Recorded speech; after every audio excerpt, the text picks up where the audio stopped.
Good afternoon, and thanks for checking in for Chapter 6. Today we're going to cover percents and their application. And basically it's a culmination of all the first three chapters. We're going to look at our whole numbers, our decimals, our fractions, and our percents, and kind of combine them all together. And what is their relationship, and how do we actually convert from, say, decimals to percents, or percents to fractions, or fractions to percents, and back and forth. And so I made a quick simple chart just to kind of walk through it. As you see, our decimal 0.05 or 500ths, it could be said. If we want to take that to a percentage, if we want to come down, we need to multiply by 100. Okay, so if we want to go to percentage from fraction or from decimal, we need to multiply by 100. Now if we want to go from percentage to either fraction or to decimals, so if we want to go to fractions or decimals, we need to divide by 100. And so one simple way to look at that is, okay, if we have 0.700ths of a percent, that's actually 0.0007. Or if we have 1/5 of a percent, because of the percent sign, we remember we have to move it over two places. So first let's get that into decimal. So 1.5, 1 divided by 5, it's 0.2, and then that's still a percent, so we need to move it over two places. So the hope is in the reading, you see all some of the practices that they use to go back and forth, but just remember all three of these are very interchangeable. You can say, 3/4, 75%, or 0.75, it's all the same number. Now, how do you actually apply that? How do you use that? And I thought the little graphic in the book was actually pretty helpful. And basically you have your portion, your base, and your rate, and they use this little circle. And when we look at some problems in the homework, you'll see how it actually helps out, because you can point to one and you know what you need to do to figure out what that is. So whatever your unknown is, so say our unknown is the base, we want to figure out the base, and it's going to be the portion divided by the rate. So if you wanted it in your homework, you could actually write this in the top of your corner, and you know how to do a lot of your problems. But what is our base? That's kind of like the beginning value, or the whole quantity that we're starting with. That's actually what 100% would equal. Now it is true, later on it says that a portion can be larger than the base. So the portion can be larger than the base if the rate is greater than 100%. So now it'll make more sense. We actually will do a homework problem where you'll see that. But what is our rate? It's either going to be a percent, a fraction, or a decimal. And then our portion is the amount that results from having the base times the rate to get our portion. So just remember, if you want to calculate the percent change, so if a problem says, hey, figure out how much this actually changed, well, what you do is you're going to look at your rate. If we want to calculate what the change was, it's going to be your portion divided by your base. But normally they'll tell you that the portion was originally one value and it went to another value. Well, you'll have to find the difference of that. And so this triangle means delta. It's used quite often to represent change. What is the change? What is the delta of the position or of the portion? And so that's how you can find increase or decrease of percentages. Let's actually do some of the hands-on homework. So if you're paying attention and actually watching these videos, you will actually get some of the homework done for you.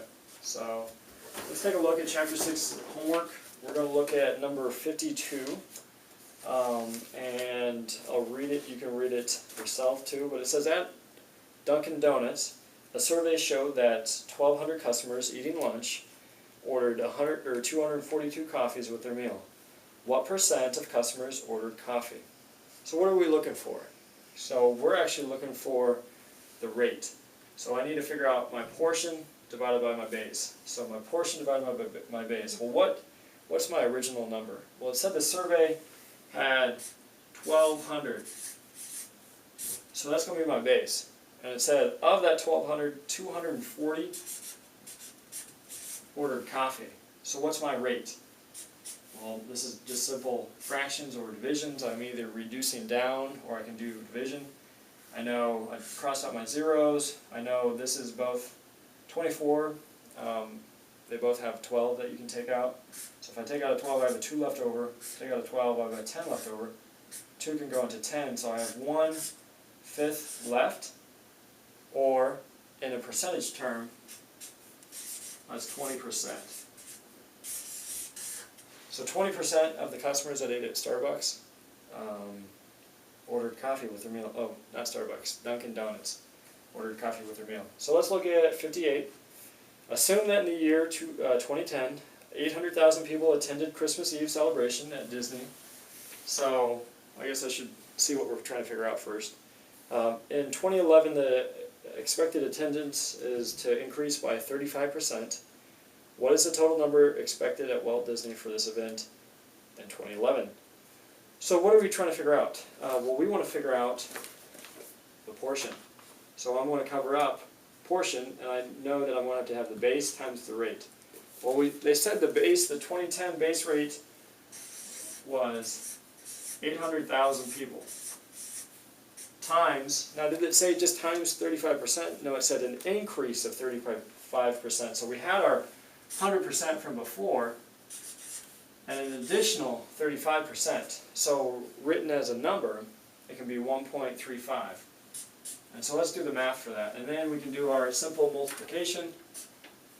And I'm actually going to flip them around and do it backwards because of all the zeros. So I know I've got 1, 2, 3, 4, 5 zeros. So I'll come down and do 1, 2, 3, 4, 5 zeros. 8 times 5 is 40. Carry my 4. 8 times 3 is 24, plus 4 is 28. Carry my 2.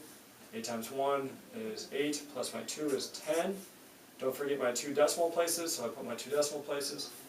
So I've got an answer of 1,080,000 people are expected to show up for the 2011 Christmas event at Walt Disney.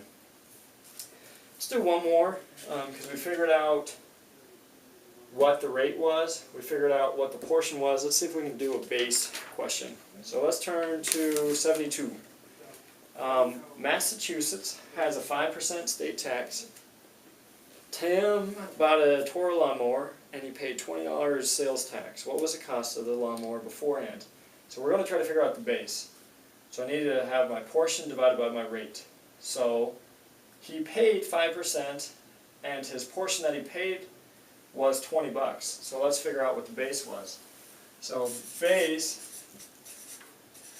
is equal to his $20 payment for 5% sales tax.